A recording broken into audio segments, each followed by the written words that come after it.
Tudo da Canção Nova em um só lugar. Canção Nova Play. O Senhor esteja convosco. Ele está no meio de nós. Proclamação do Evangelho de Jesus Cristo, segundo Mateus. Glória a vós, Senhor.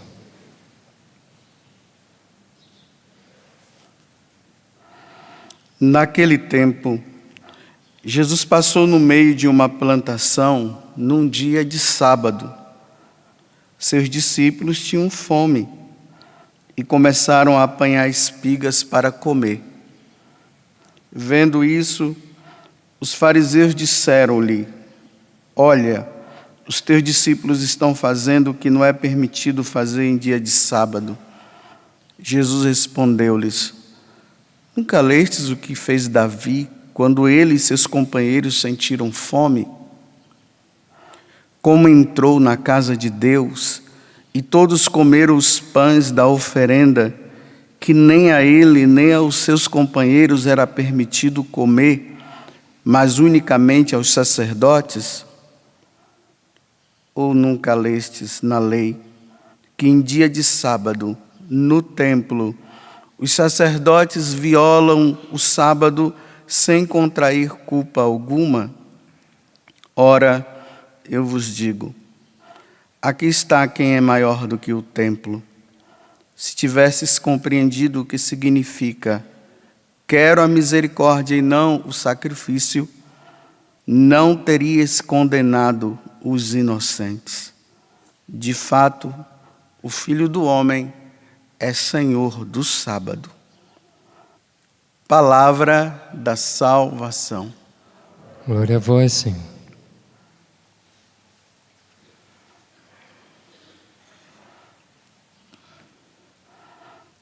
Só para situar um pouco, aqui no início do Evangelho nós vemos Jesus que vai passando no meio de umas plantações, num dia de sábado. Significa que não era nem dele, nem dos apóstolos. E ele vai lá e pega as espigas e começa a comer. Dá a impressão que Jesus estava roubando, né? Como é que pode ele entrar nas plantações dos outros e começar a comer assim, tirando? Isso é roubo. Só que não era roubo, não. Na lei mosaica, se dizia o seguinte, que se uma pessoa ela estivesse passando no meio de uma plantação e ela estivesse com fome, ela podia tirar o que tinha lá para comer, porque não poderia morrer de fome só porque a plantação não era deles. Então, era permitido fazer isso. Por isso que aqui não se engloba, porque de repente vocês podem ler essa passagem e dizer assim, olha, Jesus estava roubando, só para esclarecer melhor.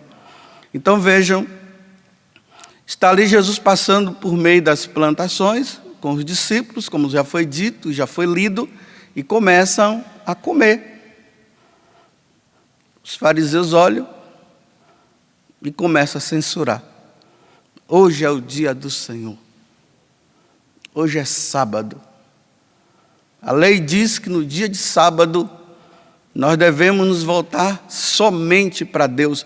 Não podemos fazer nada. E como é que vocês podem fazer uma coisa dessa? Porque eles estavam no dia de adoração a Deus. Então eles criticam, tanto que Jesus, no final, ele vai dizer, né, que ele é o Senhor do sábado. E como é que eles poderiam ficar condenando os inocentes diante de uma prática tão necessária? Eles precisavam comer. Vamos à explicação disso para nós. É interessante que, vocês já devem saber muito disso, né? Que essa lei do sábado, chamado Shabat, hoje em dia ainda é praticada por aqueles judeus que são assim bem fanáticos, porque tem os judeus fanáticos, tem os moderados, tem os fanáticos.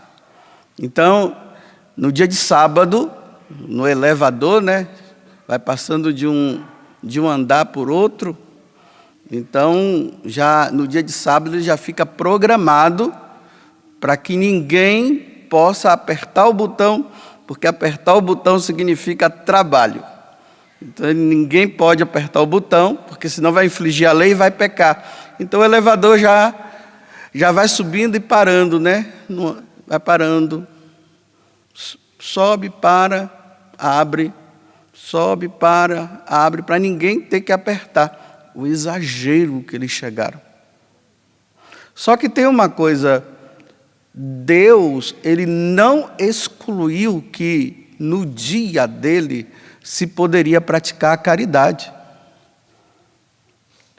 A devoção ou devocionismo dos fariseus chegou a um ponto tão alto de que o relacionamento com Deus deles estava levando eles a um endurecimento do coração para com o próximo. Como é que pode uma pessoa amar a Deus, dizer que ama a Deus, e quando vê o próximo ali com necessidade, ele não ajuda? É mentira isso. Não tem amor a Deus, coisa nenhuma, tem amor a si.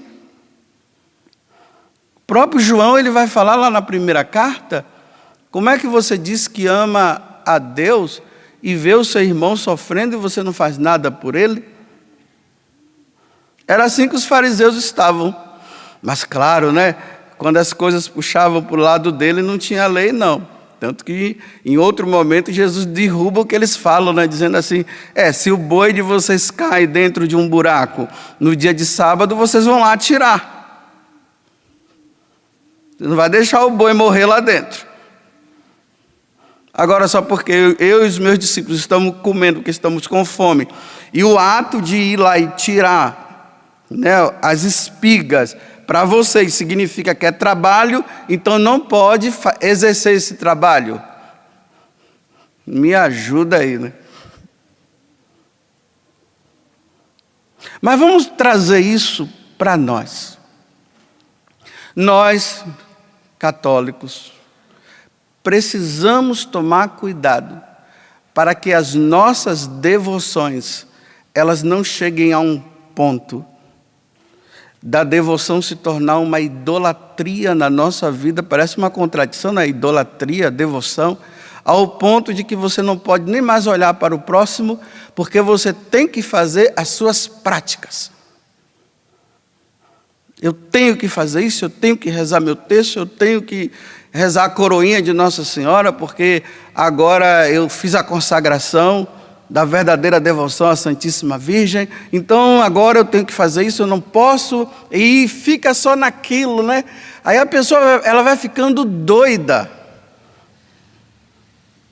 Porque se a devoção sua não estiver te levando a Deus e o amor ao próximo, lembremos que o que Jesus falou foi isso, né?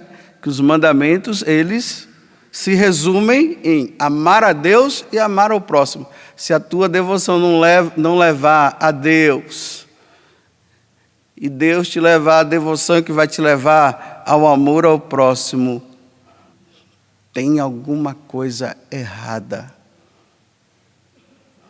Vou dar um exemplo. De repente, uma mãe, né?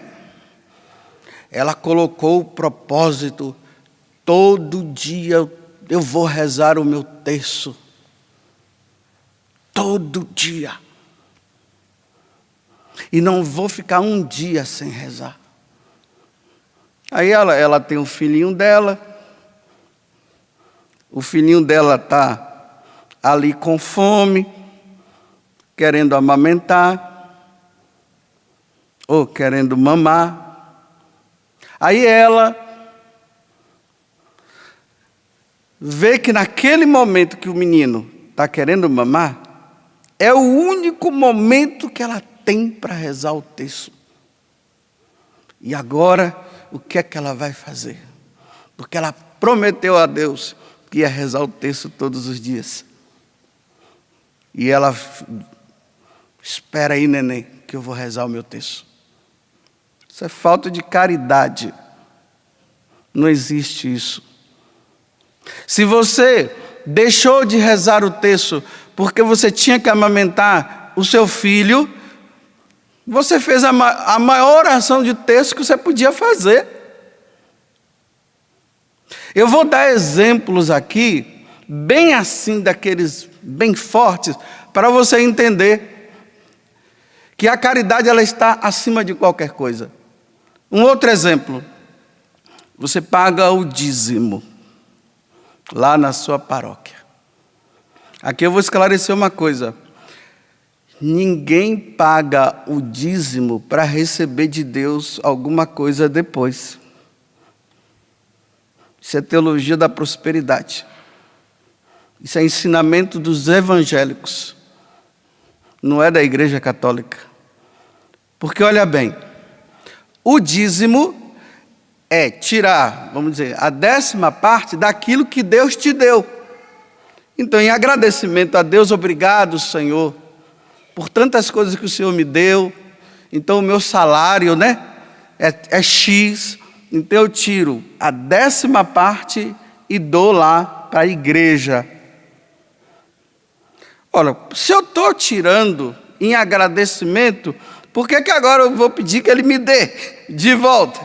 Isso é uma contradição. Não existe isso. Você está dando. Você está dando para o pobre, você está dando para as necessidades da paróquia lá, da sua igreja. Aí depois o pessoal fica dizendo assim, olha meus irmãos, depois que eu paguei o dízimo, o meu salário aumentou. Depois que eu paguei o dízimo, aí agora as finanças minhas melhoraram. Não é para melhorar a finança não. Você deu.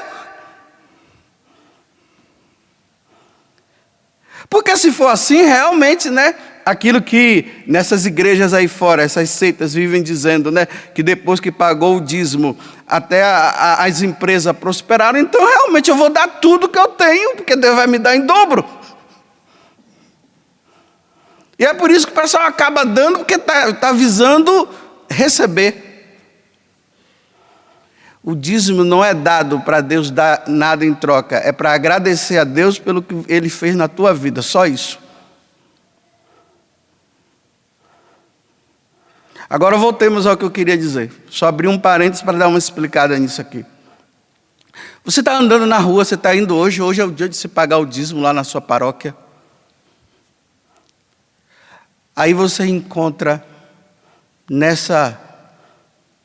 na sua frente, uma mulher com a criança no braço e dizendo assim, meu Senhor, o Senhor poderia me ajudar? Porque o meu esposo me deixou, eu tenho que cuidar do meu bebê, da minha criança, e eu não tenho nada em casa, está faltando tudo na minha casa. O Senhor poderia me dar uma ajuda? Aí você está com o dinheiro do dízimo na mão. Dê o dinheiro do dízimo. E Deus vai ficar feliz e vai bater palmas lá no céu. Ainda mais que o dízimo é para o exercício da caridade. O dízimo que você coloca lá na paróquia é para o salário do padre. É para o padre fazer as obras de caridade para as pessoas que chegam lá na paróquia. É para a construção da igreja. Ora, aquela mulher está necessitada. E você vai dizer agora, não, eu não posso dar porque eu tenho que dar para Deus. Deus não precisa do seu dinheiro.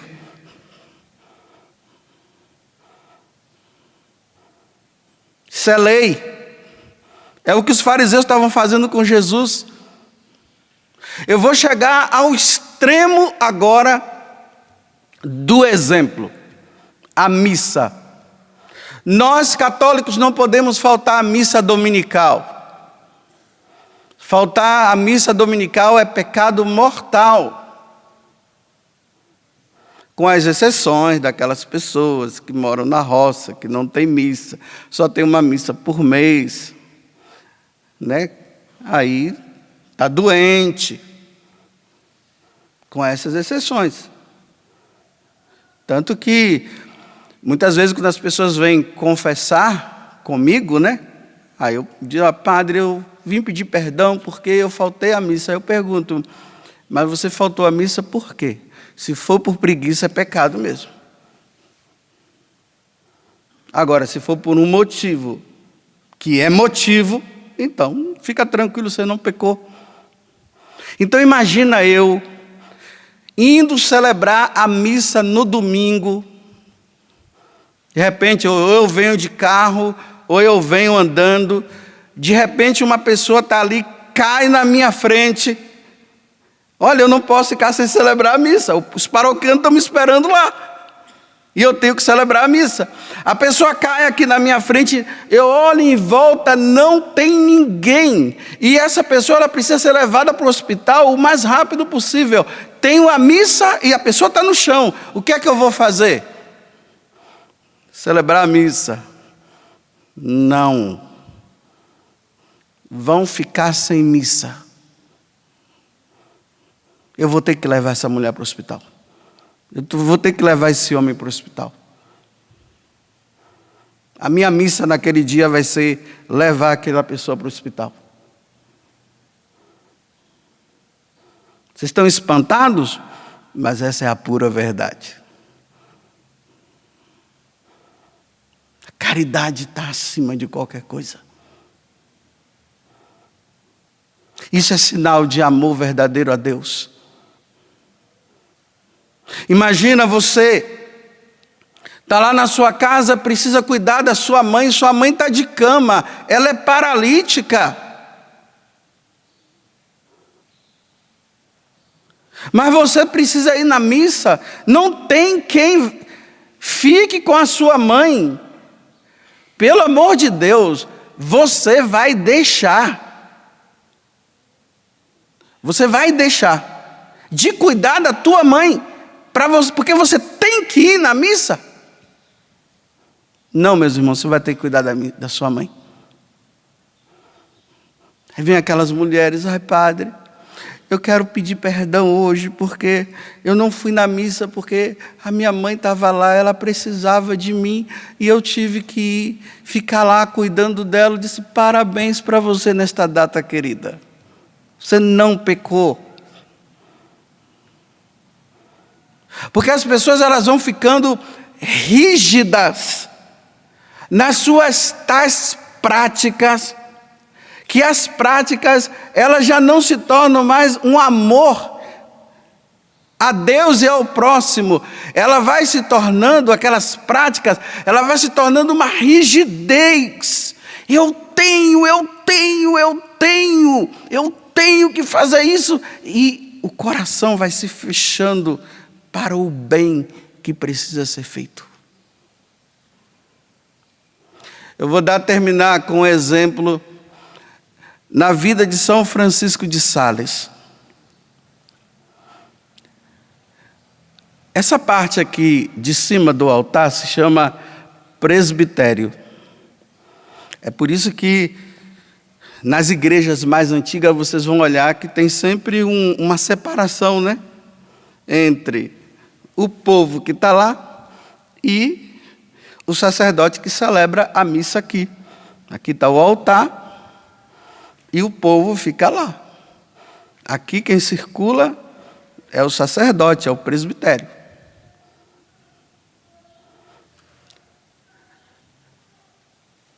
Aí São Francisco de Sales ele conta a história de um homem que ele estava ouvindo o sacerdote pregar e de repente aquele homem que vivia uma vida devassa, uma vida muito errada, ele começou a perceber que ele estava muito errado e que ele precisava do perdão de Deus naquele momento, porque senão ele não iria se salvar. Aí de repente, aquele homem, ele veio em direção, né, ao presbitério onde estava o sacerdote. Aí tinha um homem ali que ficava ali, né, na frente. Aí o homem chegou e disse assim: você não pode vir para cá. Não, misericórdia, eu estou numa situação errada, eu preciso chegar perto daquele padre. Você não pode pisar naquele lugar. E o homem voltou. Aí depois esse homem foi contar vantagem, né? para o padre depois. Olha, eu não deixei porque ele precisava entrar, não sei o quê. Aí o padre disse assim, olha, aquele momento era o momento dele, era o momento da caridade que precisava ser exercida. Só por causa dessa situação, você fez com que nós perdêssemos uma alma. Porque a caridade está acima. Vou abrir um parêntese. Não estou agora dizendo que todo mundo vai ficar correndo agora aqui, porque é caridade, aquele negócio todo, né? Porque aí o pessoal já começa a interpretar tudo errado, né? Não é isso.